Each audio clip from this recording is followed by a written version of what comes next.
This man, contrary to logic and common sense, hopes to evade criminal prosecution and public outrage over his plunder. An ex-Philippine finance official denounces cuts to the government's 2025 budget as the most corrupt in the country's history.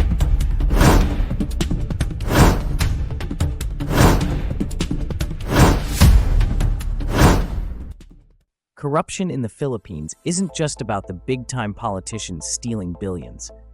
It's also in the little things we've learned to accept. It's not just a government problem, it's a cultural one. And if we keep laughing it off or acting like it's normal, well, joke's on us. Corruption in the Philippines isn't just a political buzzword, it's a cancer. From how roads are built, to how classrooms are equipped, to why some towns flood every year.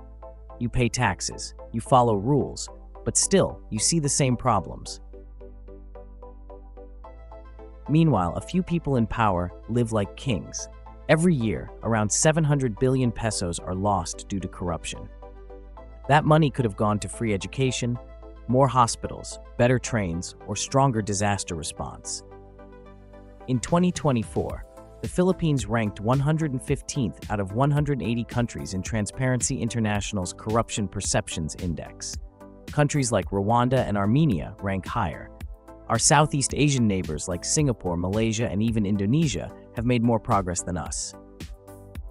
But here, corruption is treated like part of the system.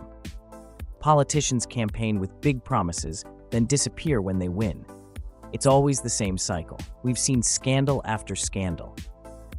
In the 2000s, the Hello Garci scandal exposed election rigging during the Arroyo administration. Hello. Hello, Garci. Ma'am. Ano gawin natin doon sa lang protest kung yung lang I was anxious to protect my votes, and during that time, had conversations with many people, including a Comelec official. I recognize that making any such call was a lapse in judgment. I am sorry. Wiretapped phone calls revealed high-level cheating. Then came the NBN ZTE scandal in 2007, where billions were set aside for a broadband deal riddled with kickbacks. The project was overpriced, and the contract was allegedly padded with commissions for public officials. During the Aquino years, the PDAF scam exploded, better known as the Nepal's pork barrel scam. Lawmakers were accused of funneling their priority development assistance funds to fake NGOs in exchange for kickbacks. Billions were lost. 3 senators, Juan Ponce Enrile, Jinggoy Estrada, and Bong Revilla, were arrested. Only Revilla was acquitted, while others were out on bail. Years passed. Justice, as always, moved slowly. Under Duterte, new scandals emerged. The Pharmally scandal in 2021 involved the purchase of overpriced medical supplies during the pandemic. Face masks, shields, and test kits were bought at double or triple the actual price.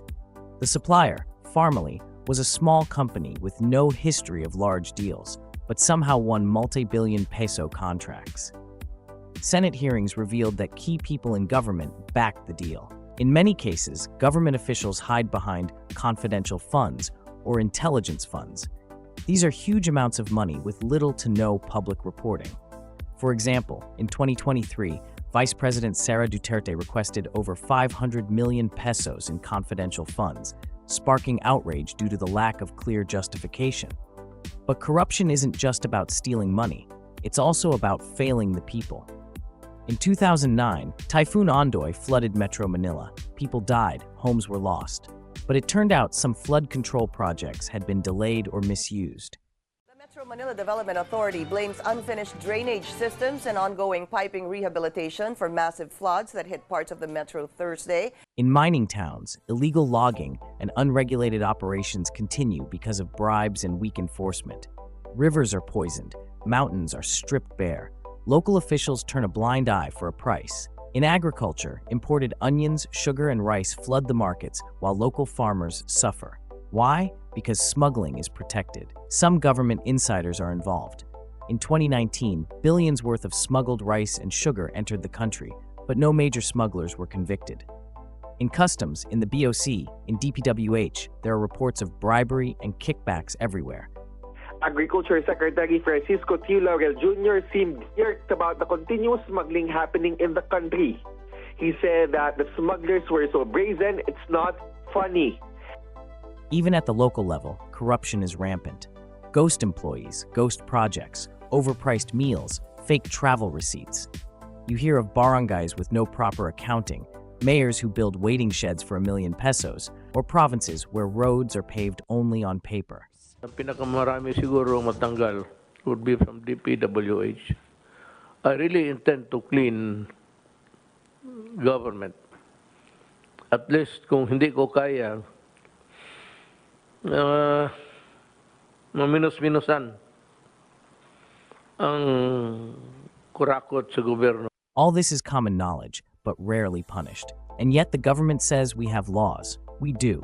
The Anti-Graft and Corrupt Practices Act, the Code of Conduct for Public Officials, the Ombudsman, the Sandigan Bayan, the Commission on Audit, but these agencies are often underfunded, undermanned, or politically pressured. Cases take 5, 10, even 20 years to resolve. Evidence is lost. Witnesses disappear. The accused retires quietly. Still, change is possible if we stop pretending we're helpless. The government can fully fund and strengthen the Ombudsman and the COA. It can digitize public transactions, permits, bidding, taxes, so there's less room for bribes. It can pass long overdue laws, the Freedom of Information Act, the Whistleblower Protection Act, and most importantly, an anti-political dynasty law. Officials should be required to publish their salons and explain where their wealth came from. But the bigger shift must come from us, from the voters, from the citizens. We need to stop voting based on name, popularity, or freebies. We must demand accountability. Report corruption when we see it. Teach the next generation to value honesty. We need to stop saying, lahat naman sila corrupt, and start asking, sino ang may ginagawa? Corruption thrives in silence, in tolerance, in jokes like sana all may kickback. But if we keep laughing, nothing changes. If we keep excusing, we stay stuck. We cannot build a strong Philippines with a rotten foundation. So the real challenge is not just punishing the corrupt, but breaking the culture that protects them. Change won't happen overnight, but if enough people care, speak up, and push back, corruption can become the exception, not the rule. The only question now is, are we finally ready? If this video made you uncomfortable, good. That means you're still alive inside. Now do the honest thing. No, not fake another receipt, like this video. Subscribe, and hit that notification bell like you're filing a complaint to the Ombudsman. Because the more people we wake up, the more chances we have to actually fix this mess. One honest click at a time.